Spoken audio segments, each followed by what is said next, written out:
Zahra catering and wedding services, veg and non veg dishes. जी हाँ, अपनी दावतों को बनाइए यादगार जहरा कैटरिंग के संग।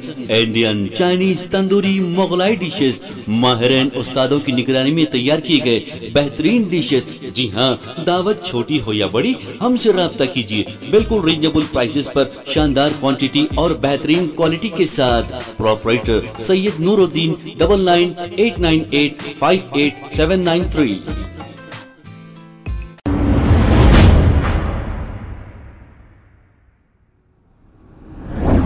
अस्सलाम वालेकुम नाजरीन, 7H न्यूज़ में आपका इस्तकबाल है। आइए देखते हैं 7H की ये खबरें।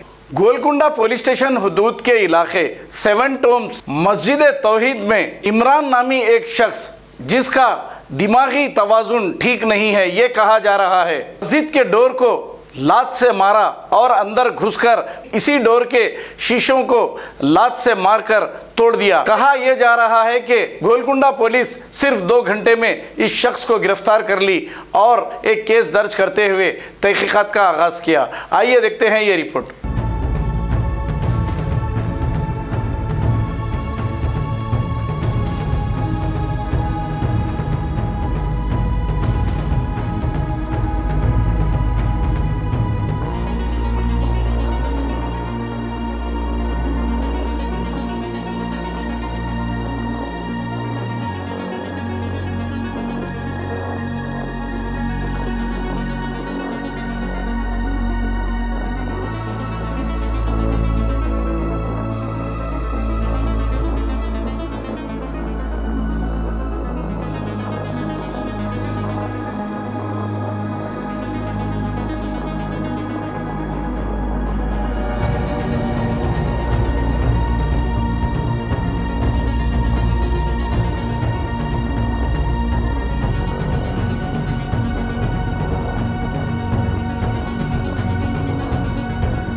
खबर है शहर की, खबर है गाँव की, खबर है सारी दुनिया की। 7H न्यूज़ पसंद आए तो लाइक कीजिए, शेयर कीजिए और सब्सक्राइब करना ना भूलें। 7H news.